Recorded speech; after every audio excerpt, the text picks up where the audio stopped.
수요 예배 하나님 앞에 영광 돌려드립니다.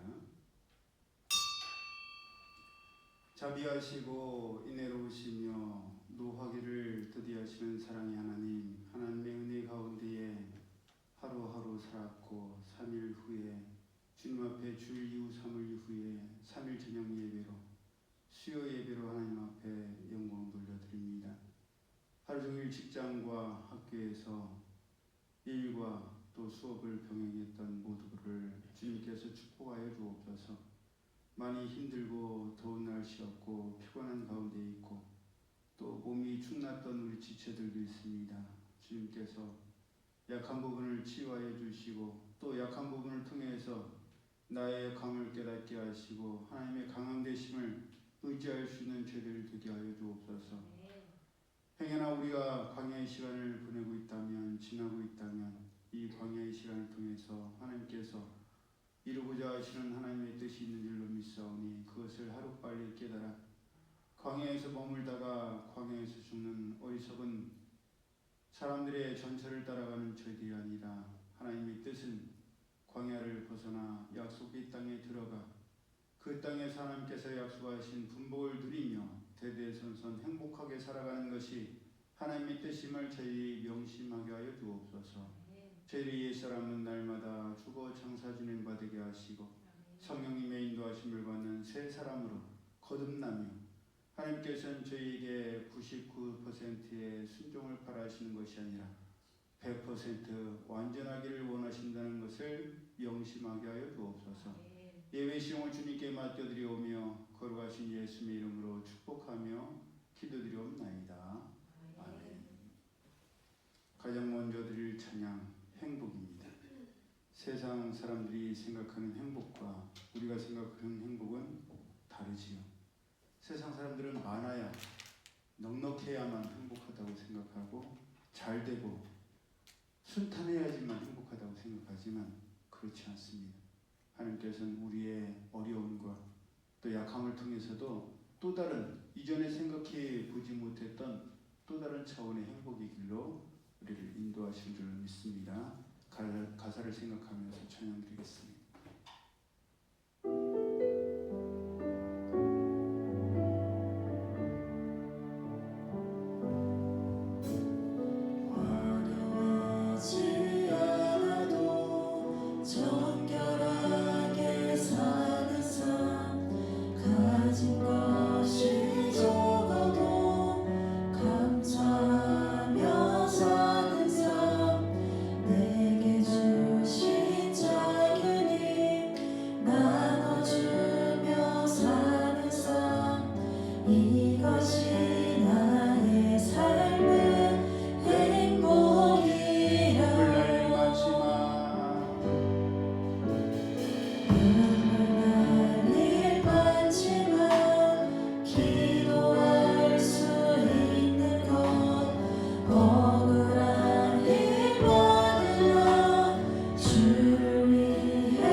이것이 나의 삶은 행복이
내 주소서라는 책입니다. 많은 사람들이 머리로는 참 잘 알아요. 그런데 그것을 정말 내 것으로 만든다는 것은 너무너무 어려운 일인 것 같습니다. 어제 그저께 저희 큰딸이 카톡이 왔어요. 아빠, 아픈 데 없어요? 없는데? 아빠가 아파서 죽는 꿈을 꿨어요. 전에 같으면 제가 막 슬퍼서 왜? 아빠 왜? 뭐 그랬을 텐데 아빠가 죽으니까 어때 기분이? 그랬더니 딸이 뭐야 짜증나게 뭘 바라는 거야. 그런 말을 하지 말래요. 저도 사랑하는 가족 중에 누군가가 죽는 꿈을 꿨던 적이 있습니다. 그때는 모르고 죽지 말라고, 하나님 죽지 않게 해달라고, 살려달라고 기도를 드렸어요. 근데 지나고 나서 보니까 그건 우리의 옛사람, 우리의 고집스러웠던 옛사람이 죽어야 된다라는 하나님의 메시지인 줄로 믿습니다. 사도 바울은 나는 날마다 죽노라고 고백했지 않습니까? 우리 옛사람은 정말 죽어야만 광야의 삶이 끝납니다. 많은 분들이 그걸 알지만 안타깝게도 광야에서 머물다가 끝나시는 경우가 많죠. 우리는 그러지 않았으면 좋겠어요. 하나님께서는 우리를 광야로 끝나는 것이 아니라 약속의 땅에 들어가고 약속의 땅에서 대대손손 하나님께서 허락하신 분복을 누리라고 우리를 택하시고 부르신 줄로 믿습니다. 거기까지 이르는 우리가 되길 소망하면서 주님이 주신 땅으로 갈렙처럼 85이라도 하나님 말로만 하는 게 아니라 저 정말 싸울 수 있어요. 여전히 긍정적인 청년의 마인드로 이 사람들을 내게 주십시오. 그렇게 도전하는 우리가 되길 소망하면서 찬양드립니다.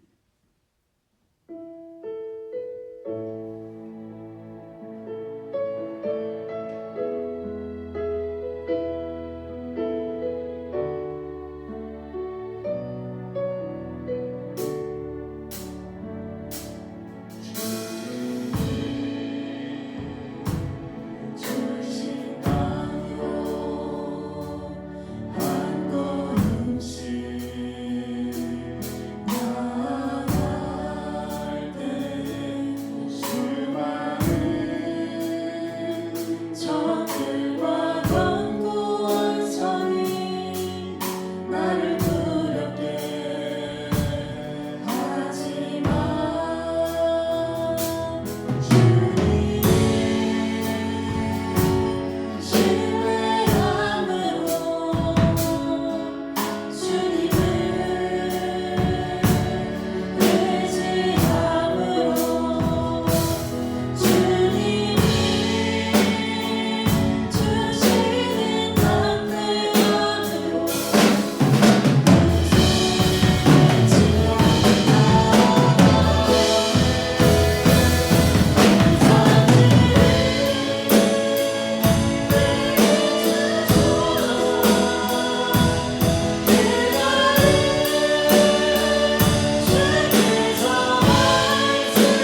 번째 해드릴 찬양은 아까 행복이랑 비슷합니다.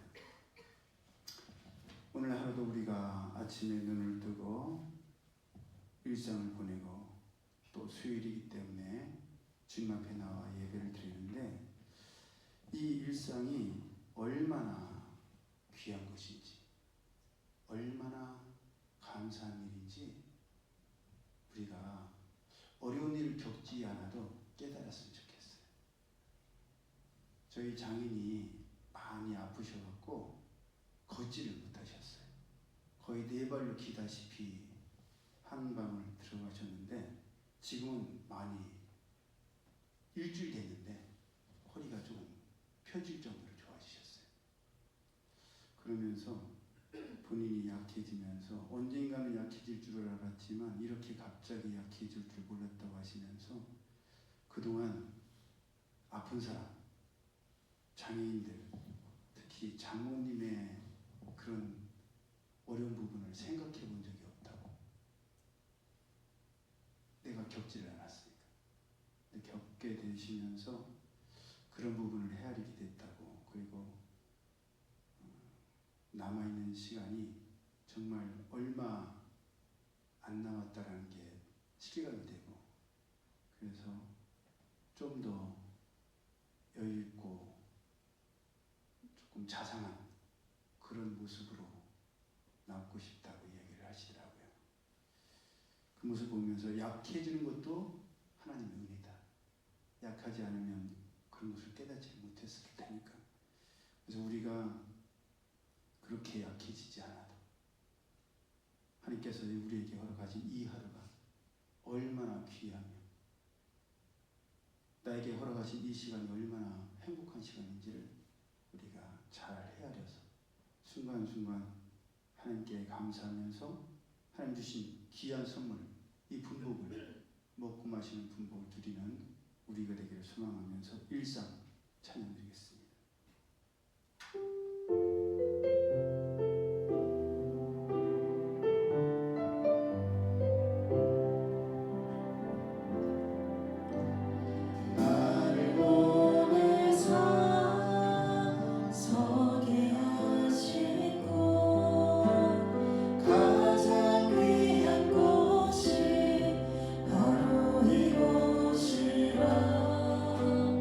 내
감사해요. 예, 감사하죠. 하지만 정말 큰 신앙, 큰 믿음은 그리 아니하실지라도, 그리 아니될지라도 하나님께서는 결국 모든 것이 합력해서 선을 이루게 하신다. 그 믿음이 우리로 하여금 흔들리지 아니하고 요동하지 아니하고 하나님을 바라보게 하는 믿음이 정말 큰 믿음인 줄 믿습니다. 믿음은 바라는 것들의 실상이요, 보지 못하는 것들의 증거지요. 예, 보이지 않으니까 실상이 보이지 않아요. 하지만 그것을 이루어질 걸 믿고 나갈 때에 믿었던 것이 실제로 일어나는 줄로 믿습니다. 그런 마음으로 그리 아니하실지라도 찬양드립니다.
하나님 말씀 구약 성경 열왕기하 5장 20절에서 27절까지의 말씀 우리 함께 합독합니다.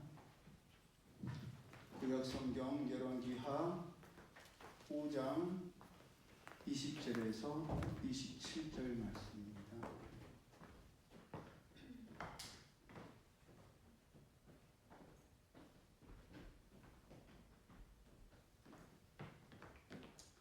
시작. 하나님의 사람 엘리사의 사원 게하시가 스스로 이르되 내 주인이 이 아람 사람 나만에게 면하여 주고 그가 가지고 온 것을 그의 손에서 받지 아니하였도다. 여호와께서 살아계심을 두고 맹세하노니 내가 그를 쫓아가서 무엇이든지 그에게서 받으리라 하고 나만의 뒤를 쫓아가니 나만이 자기 뒤에 달려옴을 보고 수레에서 내려 맞이하여 이르되 평안이냐 하니 그가 이르되 평안하나이다. 우리 주인께서 지금 나를 보내시며 말씀하시기를 지금 선지자의 제자 중에 두 청년이 에브라임 산지에서부터 내게로 왔으니 청하건대 당신은 그들에게 은 1달란트와 옷 2벌을 주라 하시더이다. 나만이 이르되 바라건대 2달란트를 받으라 하고 그를 강권하여 은 2달란트를 두 전대에 넣어 매고 옷 2벌을 아울러 두 사원에게 지우매 그들이 게하시 앞에서 지고 가니라. 언덕에 이르러서는 게하시가 그 물건을 두 사원의 손에서 받아 집에 감추고 그들을 보내가게 한 후 들어가 그의 주인 앞에 서니 엘리사가 이르되 게하시야 내가 어디서 오느냐 하니 대답하되 당신의 종이 아무데도 가지 아니하였나이다 하니라. 엘리사가 이르되 한 사람이 수레에서 내려 너를 맞이할 때에 내 마음이 함께 가지 아니하였느냐. 지금이 어찌 은을 받으며 옷을 받으며 감남원이나 포도원이나 양이나 소나 남종이나 여종을 받을 때이냐. 그러므로 나만의 나병이 내게 들어 내 자손에게 미쳐 영원토록 이르리라 하니 게하시가 그 앞에서 물러나오매 나병이 발하여 눈같이 되었더라. 아멘.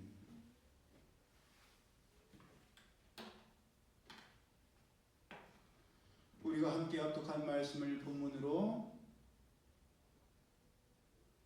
은이나 옷이나 강남원이나 포도원이나 양이나 소나 그 무엇으로도 대신할 수 없는 은혜라는 제목으로 함께 은혜를 나누기를 원합니다. 그렇게 감추고 싶었던 상처와 아픔과 수치를 모든 사람들, 특히나 자기와 동급 같은 레벨의 사람들이 아닌 한참이나 낮고 천한 종들에게 보여줘야 했고 내 나라, 내 민족, 내 고향과 산천이 아닌 북이스라엘의 요단강에까지 와서 드러나야 했던 나만 장군의 결단과 실행은 가장 수치스럽고 창피하고 숨기고 싶었던 것이 가장 자랑스럽고 보여주고 싶은 것이 되게 하였습니다. 조금 아까도 말씀드렸던 것처럼 믿음이란 그런 것입니다. 보이지 않지만 믿음으로 바라본다는 것이요. 그렇게 믿음으로 바라볼 때 보이지 않던 것이 보이는 것과 다를 바가 없게 된다는 것입니다. 그냥 믿는다고 할 때는 그 믿는 것이 어떤 것인지 모르는데 그 믿는 것이 현실이 될 때 그 믿음은 헛된 것이 아니라 그렇게 될 줄 알고 기다리고 있었던 것이 됩니다. 그래서 믿음은 바라는 것들의 실상이라고 말씀하시는 겁니다. 그런데 문제는 그렇게 나만 장군은 믿음과 결단으로 나병이 나았고 깨끗하게 되었으며 하나님을 믿게 되었는데 그 믿음이 나만 안에만 머물고 있었고 밖으로 나오지를 못했다는 겁니다. 나만 장군은 앞으로는 하나님 외에는 희생의 제사를 드리지 않겠지만 아람 왕이 림몬의 친당에 들어갈 때 나만 장군을 의지하기 때문에 어쩔 수 없이 그 일은 할 테니 그것을 양해해 달라고 하나님의 사람 엘리사 선지자에게 부탁했습니다.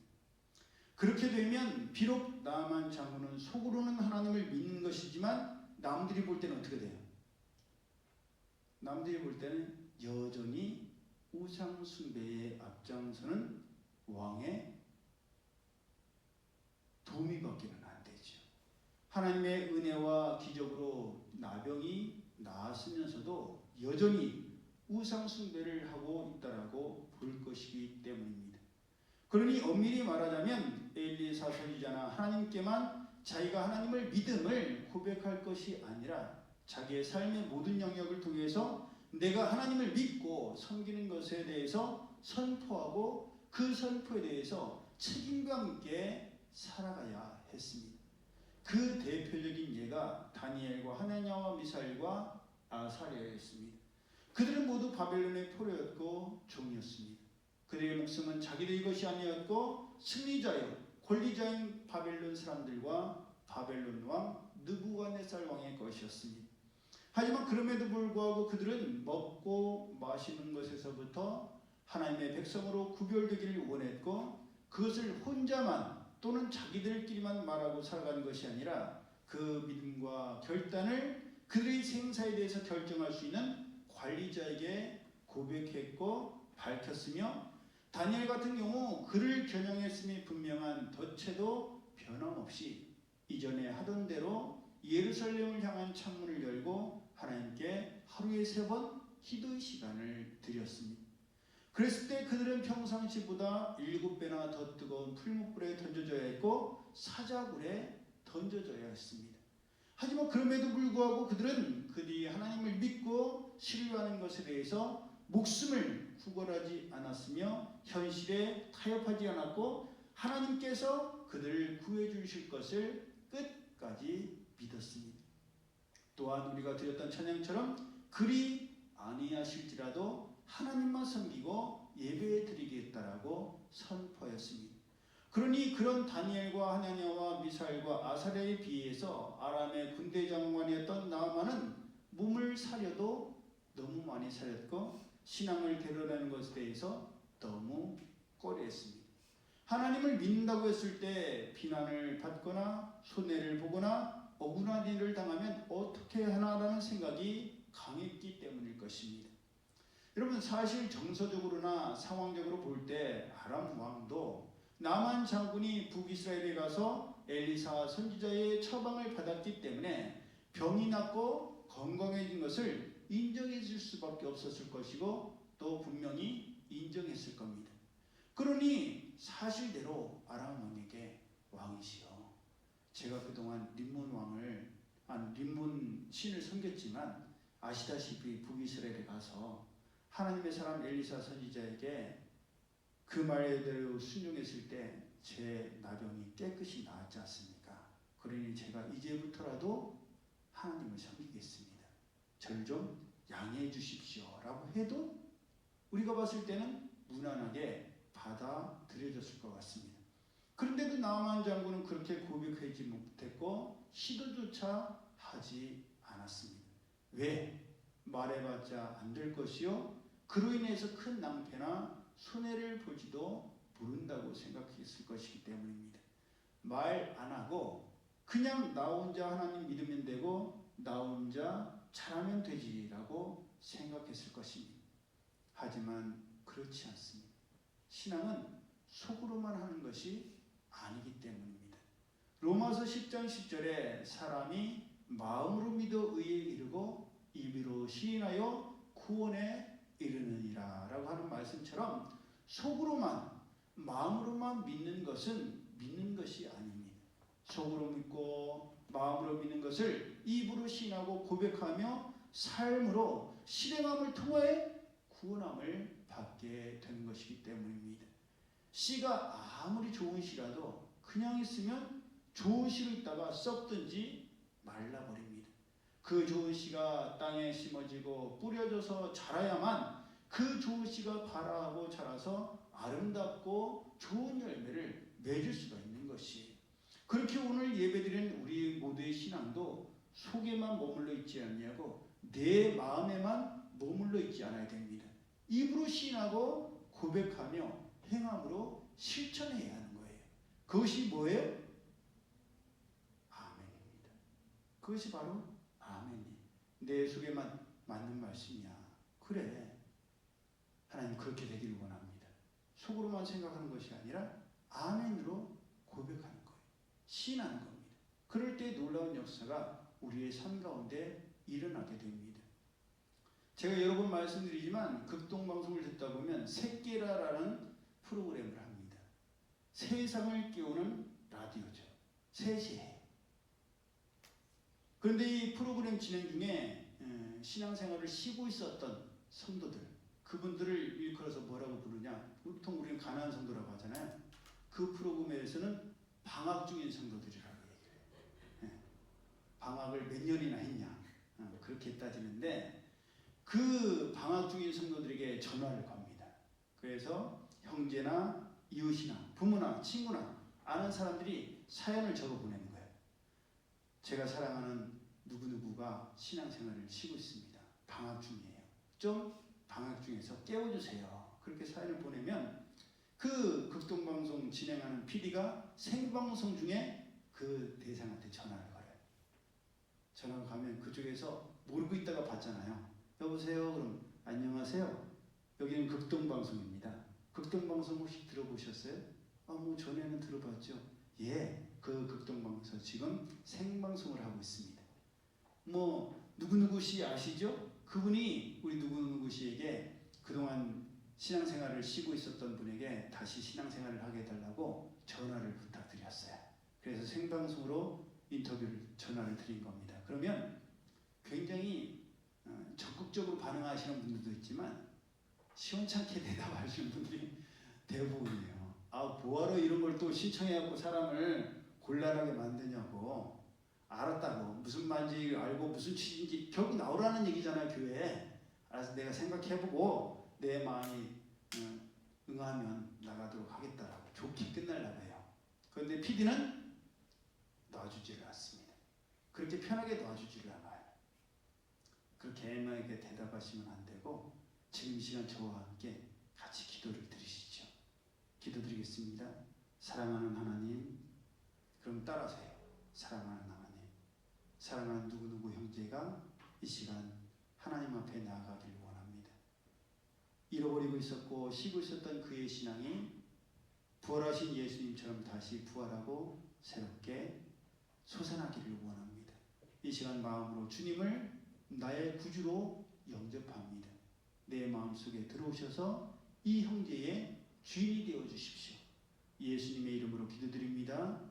아멘. 그러면요, 기도드리고 나면 그 사람이 달라져요. 저는 처음에는 뭐 선물 준다고 해도 뭐 시원찮게 반응하던 분이 기도를 드리고 나면 나를 위해서 이렇게 기도해 주시는 분들이 계시다는 것이 너무너무 감사하다고 그러면서 돌아온 주일부터 교회 나가겠다고 약속을 하는 경우가 대부분입니다. 이처럼 우리가 입으로 신하고 고백한다는 것은 곧 행함으로 이어지는 중요한 과정입니다. 그 안에 있는 믿음과 신앙이 자라는 것이요, 결국 열매 맺게 되는 것이에요. 그러므로 오늘 예배드리는 우리 성도들 가운데 속으로만 믿고 마음으로만 고백하는 분들이 계시다면 이제 입으로 시인하고 아멘으로 고백하십시오. 그럴 때에 이전과는 전혀 다른 성장이 있을 것이요, 아름다운 삶의 열매를 맺게 될 것입니다.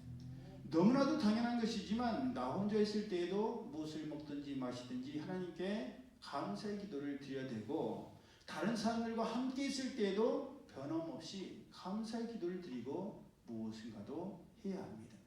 항상 기도가 먼저예요. 왜냐? 그것이 바로 하나님께서 내 삶의 주인이시요 하나님께서 책임지는 삶을 산다는 나의 신앙의 고백이기 때문입니다. 내 모든 삶을 하나님께 맡김을 통해서 모든 사람들이 나의 삶은 하나님께 맡긴 삶, 하나님만을 의지하는 삶, 하나님께서 책임지는 삶임을 사람들이 보고 깨달아야 합니다. 그것이 바로 하나님께서 주인 되시는 삶을 살아가는 하나님의 백성, 하나님의 자녀의 삶입니다. 내 입으로 고백했기에 나 또한 하나님을 믿는 하나님의 백성으로서 무거운 책임을 가지고 살아야만 말할 것도 없이 당연한 것입니다. 그러므로 이전에도 잘 하셨겠지만 앞으로는 더욱더 다니엘과 하나냐와 미사엘과 아사랴처럼 어떤 어려움과 환난과 핍박 앞에서도 나는 내가 믿는 하나님께서 나를 이 어려움과 환난과 핍박 속에서 건져주시고 또 구원해 주실 것을 믿는다라고 선포하고, 행여 그리 아니하실지라도 나의 삶과 나의 믿음은 결코 변하지 않을 것이라는 것을 입으로 고백하고 그렇게 살아가는 우리 모두가 되기를 예수님의 이름으로 축복합니다. 아멘. 그렇게 나아만 장군은 깨끗이 나음을 입고 고향 아람으로 돌아가게 됐습니다. 떠나가기 전 나아만 장군은 엘리사 선지자에게 아람 왕이 챙겨주었고 자기가 주려던 예물들을 챙겨주려고 했습니다. 열왕기하 5장 5절 보면 그 가지고 온 예물이 은 10달란트와 금 6,000개와 의복 10벌이었어요. 은 10달란트는 무게로 342kg, 금 6,000개는 2달란트에 해당하여서 오늘날로 치면 약 70kg, 68.4kg입니까? 의복 10벌, 얼마나 좋은 의복이었겠어요. 한 달란트 금값을 계산해 보니까, 제가 계산하려니까 너무 머리가 아파갖고 검색해 봤더니 그램당 금값을 62,000원으로 쳤을 때 오늘날로 치면 한 달란트의 금값이 약 54억 원이래요. 그러니까 2달란트였으니까 100억에 해당하는 엄청난 예물이었어요. 저는 100억은 아예 바라보지도 않고 11조만 봐도 11조만 해도 10억이야. 엄청난 거 아니에요? 그러니 너무 엄청나서 현실감이 없을 정도지만 당시 강대국의 군대 장관이었으니까 그랬을 것 같죠? 여러분, 누구도 치료할 수 없었던 질병을 깨끗이 낫게 해뒀으니 무엇을 준들 아깝겠습니까?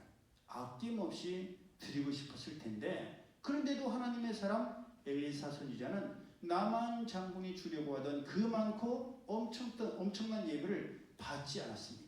그냥 안 받은 것이 아니라 하나님의 이름으로 맹세까지 했어요. 뭐라고? 내가 섬기는 여호와께서 살아계심을 두고 맹세하노니 내가 그 앞에서 받지 아니하리라. 여러분, 왜 그랬어요? 어떻게 그럴 수 있습니까?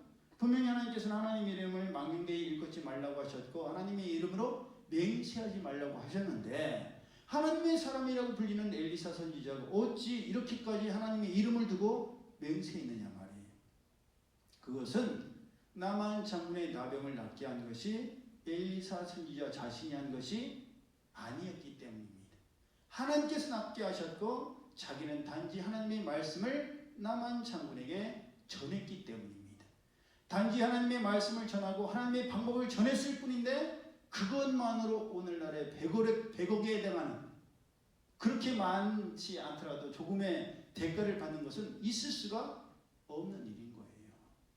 오늘 우리 최 집사님께서 주인 할아버지가 오셔서 전기업자가 와갖고 차단기를 고쳐줬다고.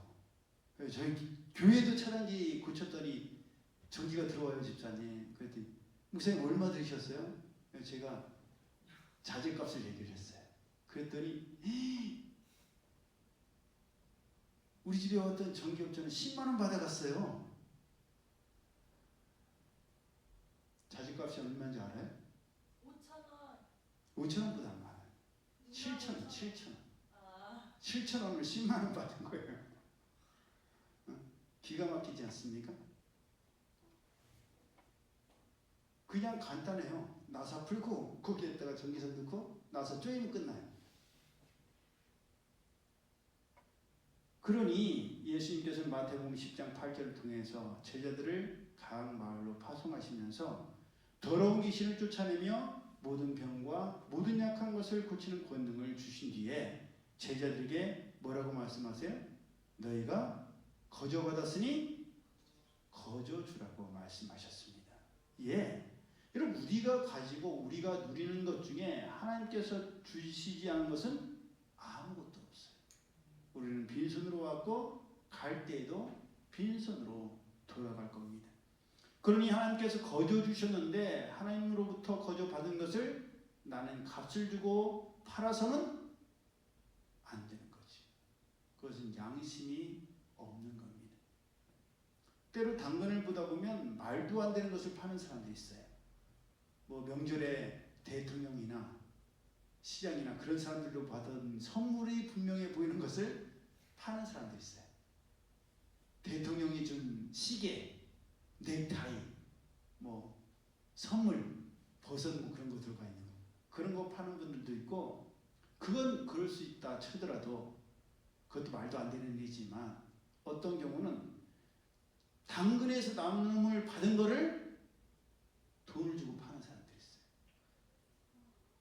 다른 사람들은 이것이 꼭 필요한 사람에게 사용됐으면 좋겠다라는 좋은 마음으로 나눠줬는데 그걸 받아서 돈을 주고 그것도 비싼 값으로 되파는 사람도 있습니다.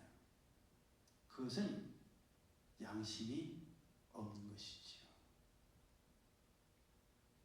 그러니 이 하나님의 사람 엘리사 선지자는 나만 장군이 준비한 그 많은 예물을 받지 않은 것은 은이나 금이나 의복보다 더 중요한 것이 바로 나병에 걸린 나만 장군을 낫게 하시고 치료하시고 새롭게 하신 분이 하나님이심을 전하고 간증하는 것이 훨씬 더 중요했기 때문에 아무리 많은 오늘날의 100억에 해당되는 돈이라 할지라도 그것은 나와는 상관없는 것이라고 생각했던 겁니다. 그러니 아예 받을 생각도 없었고 받을 수도 없었던 것입니다. 여러분, 우리는 이것을 명심해야 됩니다. 세상에 많은 것이 있고 우리가 가질 수 있고 누릴 수 있어도 결코 가져서는 안 되고 누려서는 안 되고 받고서는 안 되는 것이 있다는 겁니다. 그것은 바로 하나님의 살아 역사심을 전하는 일이요, 하나님께서 하시는 일에 동역하는 거예요. 이것은 돈으로 계산할 수 있는 것이 아니라는 것입니다. 계하시는 이 모든 것을 다 보았고 들었고 겪었습니다. 심지어 하나님의 사람 엘리사 선지자에게 수낸 여인에게 필요한 것이 무엇인지 아들이 필요하다는 것까지도 알려주기까지 했었습니다. 나중에 열왕기하 8장 5절을 보면 북이스라엘 왕 앞에 문둥병, 나병이 걸리는데도 불구하고 나가서 조언을 해줄 정도로 여전히 영향력을 끼치는 사람이었습니다. 그런 게하시였음에도 불구하고 나만 장군이 가져왔던 예물을 그냥 가져가고 하나님의 사람 엘리사 선지자가 치료에 대한 대가를 아무것도 안 받는 것이 도대체 이해가 안 가고 또 너무나도 아까웠습니다. 자기가 치료해 준 것은 아니었지만 그래도 자기가 섬기는 하나님의 사람 엘리사 선지자니까 콩고물이라도 자기에게 돌아오기를 바랬던 거예요. 그래서 떠나간 나아만 장군을 쫓아가서 거짓말을 합니다. 뭐라고 거짓말을 해요? 하나님의 사람 엘리사 선지자가 늦게라도 은 1달란트와 옷 2벌을 주라고 하셨다라고 새빨간 거짓말을 합니다. 그것도 나중에 들통날까봐 그 자리에 없었던 선지자의 제자 청년 2사람이 새로 왔는데 그들을 위해서 좀 나눠줄 수 있겠냐라고 물어보라고 자기를 보냈다라고 거짓말을 쳐요. 사기를 치는 겁니다. 이 게하시 딴에는 얼마나 머리를 잘 썼다라고 완벽했다라고 좋아했겠습니까? 혹시나 해서 1달란트라고 했는데 나만 장군이 몇 달란트를 줘요? 2달란트를 줘요. 그러니까 속으로 차라리 한 2달란트 달라고 했을 거야. 그러면 4달란트 줬을지도 모르는데 그런 아쉬운 생각을 했을지도 모릅니다. 그런데 나만 장군으로부터 받은 예물을 감춘 뒤에 가져온 사람들에게는 아무런 대가를 주지 않고 보내버려요. 그리고 나서 하나님의 사람 엘리사 선지자에게 나아갔습니다. 그랬을 때 하나님의 사람 엘리사 선지자에게 게하시에게 뭐라고 물어요? 게하시야, 너가 어디서 오느냐? 게하시는 뭐라고 해요? 자기는 아무 데도 가지 않았다라고 대답해요. 전화로 물었어요? 카톡으로 물었어요? 게하시야, 너 어디 갔다 왔어? 카톡으로 언제 어디 갔다 왔니? 왔어요? 아니에요. 바로 앞에서 물었어요. 얼굴을 보면서. 그런데도 뭐라고요? 저 아무 데도 안 갔는데요. 시침일 때예요. 거짓말을 해요. 양심을 속입니다. 여러분, 하나님의 사람 엘리사 선지자가 몰라서 부른 거예요? 다 알고 있었어요. 왜? 하나님께서 알려주셨어요. 마지막 기회를 주신 겁니다. 사실대로 말할 기회, 회개하고 돌이킬 기회. 그랬으면 어떻게 돼요? 사실대로 말했어야 돼요. 하나님께서는 아담에게도 물으셨고 가인에게도 물으셨고 우리에게도 물으십니다. 너가 어디에서 오느냐? 오늘의 우리가 있는 것은요, 우리가 잘나서가 아니에요. 사도 바울이 고백했던 것처럼 우리가 하나님의 종이 된 것은 하나님께서 우리를 택하셨기 때문이요, 전적인 하나님의 은혜입니다. 다른 사람은 듣고 싶어도 듣지 못하고 보고 싶어도 보지 못하는 것을 우리는 듣고 보고 경험했으니 그것만으로도 우리는 하나님의 종이 된 것에 대해서 후회가 없고 감사가 가득해야 합니다.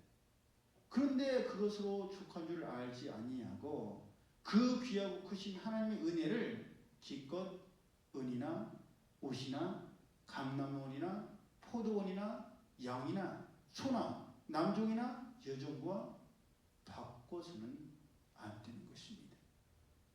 오늘 예배드리는 우리는 하나님께서 베푸시고 주셔서 거저 받아들이는 하나님의 은혜와 사랑을 무엇과 바꾸고 계십니까? 받았고 누리면서도 아무렇지도 않게 안 받았다라고 거짓말하고 더 받고 더 누리고 싶어하는, 거짓말 치고 사기쳐서라도 누리려고 하는 것이 어떤 것이? 하나님께서 주신 줄을 족한 줄 모른 채 부족하다고 더 달라고 하는 것이 무엇이냐 말입니다. 하나님께서 하나님의 나라와 의를 구하는 우리에게 일용할 먹을 것과 마실 것과 입을 것, 일할 것을 주시는데도 불구하고 그것에 만족하지 못하고 감사하지 못한 채 더 바라고 더 요구하면 그것은 하나님께서 기뻐하시는 일이 아닙니다. 오늘 하루 우리가 먹고 마시고 누린 모든 것이 하나님께 주신 분복이요 귀한 선물입니다. 우리는 하나님께서 주신 이 귀한 하루하루를 마음껏 누리며 즐겨야 돼요. 하나님께서 주신 것들을 누리고 즐기기에도 아깝고도 부족한 것이 우리의 시간입니다. 그런데 그런 귀하고 아까운 시간을 거짓말하고 속이고 더 가지려고 하고 그러다가 나만 장군에게 있던 나병에 걸리게 되고 자기 자신뿐만 아니라 자손들에게까지 영원하도록 이르게 하면 되겠느냐 말입니다. 게하시도 자기 자신뿐만 아니라 자기가 나병 걸릴 줄 알았어도 안 했을 것이고 대대손손 나병이 걸릴 줄 알았으면 절대 그러지 않았을 겁니다. 그런데 그때에 가서는 이미 늦어요. 그러므로 더 늦기 전에 하나님께서 우리에게 주신 것, 하나님께로부터 받은 것, 하나님 이미 얼마나 족합니까? 이 순간을 우리는 누리고 즐기고 감사해야 돼요. 제가 오히려 저희 아이들이 어렸을 때 쌍둥이 유모차에, 우리 치입사님도 경험하셨겠지만 쌍둥이 유모차에 둘을 태우고 나중에는 유나가 뒤에 밟고 올라서고 한쪽에는 유민이 타고 이렇게 셋을 데리고 나가면 모든 사람들이 다 주목했어요. 어쩜 저렇게 예쁘냐고, 막내 아들까지 뒀냐고, 완벽하다고 그랬었어요.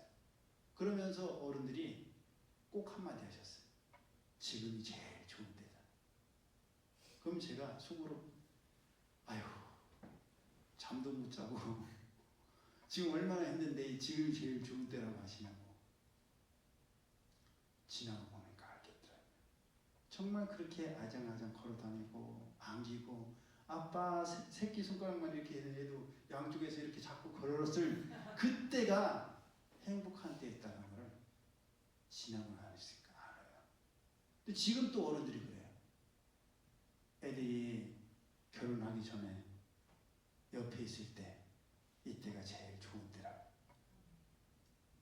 그래서 저는 이때를 누리려고 해요.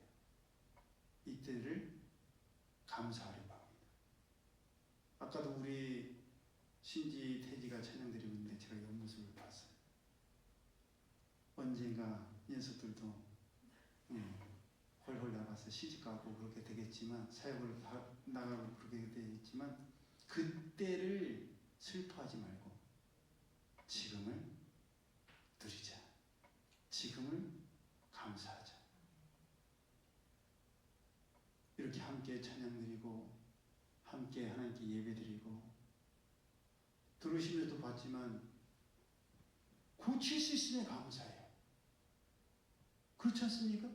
저희들 변화를 주고 싶은데 남의 건물이라서 함부로 뜯지 못하고 함부로 시도하지 못하는 분들이 많아요. 근데 하나님께서 뜯기도 하고 만들기도 하고 마음껏 하라고 주셨잖아요. 뜯으면서도 제가 어제 그랬어요. 뜯으면서도 이래갖고 노가다를 떼야 돼 남자는. 옛날에 그 빠루로 해봤기 때문에 상처 안 주고 합판을 뜯고 야 괜히 한 게 아니야. 부러지지 않고 조금 했는데 뿌득뿌득뿌득 소리 나면서 못이 나올 때 그 캐가 부서지지 않고 나무가 완벽하게 했을 때 무슨 말인지 아시겠죠? 지금은 누리세요. 다시 오지 않을 시간이에요. 나중에 더 나중에 행복해지겠죠. 하지만 지금을 누리지 못하는 사람은 나중에도 누리지를 못합니다. 할 수 있음에 감사, 또 때로는 하지 못함에 감사. 왜냐? 하나님께서 결국 모든 것이 아닌가요? 선을 이루시기 때문이에요. 그리하실지라도 감사. 그리 아니하실지라도 감사. 하나님의 선하심을 믿으며 오늘을 마음껏 누리고 이 행복을 충분히 누리며 감사의 삶을 살아가는 자족의 삶을 살아가는 우리 모두가 되기를 예수님의 이름으로 축복합니다. 아멘. 기도드립니다. 사랑의 하나님 감사합니다. 하나님의 말씀대로 살아갈 때 하나님께서 얼마나 풍성하게 하시는지, 얼마나 누리게 하시는지, 얼마나 잘했다라고 칭찬하시고 대견해 하시는지, 저들로 인해 기뻐하시고 자랑스러워 하시는지 저희에 경험했습니다. 과거의 경험으로 끝나지 않게 하여 주옵소서. 지금도 여전히 하나님께서 주신 것들을 감사하며 누리게 하여 주옵소서. 이 시간을 원망과 불평으로 서로 아파하며 낭비하는 저희들 되지 않게 하여 주옵소서. 이미 수많은 사람들이 그런 완악한 모습으로 시간을 낭비하다가 광야에서 죽는 모습을 여호수아와 갈렙은 바라봤을 겁니다. 그 모습을 볼 때마다 한 분 한 분 세상을 떠나시고 돌아가실 때마다 여호수아, 갈렙, 우리만은 저러지 맙시다. 우리만은 정말 하나님 주신 약속의 땅을 바라보면서 하나님께서 우리를 기뻐하시면 우리를 그 땅에 인도하시고 그 땅을 우리에게 주시리라 고백했던 45세의 우리나 40년이 지난 뒤에 85세의 우리나 변함없어야 됩니다. 여호수아 편하지 마십시오. 갈렙 편하지 마세요. 우리 끝까지 갑시다. 그래서 다음 세대에게, 자녀 세대에게 정말 하나님의 말씀대로 살아가야 된다는 것을 간증할 수 있는 우리 됩시다. 그러지 않았겠습니까? 저희가 그런 여호수아와 갈렙이 되게 하여 주옵소서. 광야에서 죽었던 수많은 사람들의 전설을 따라가지 않냐.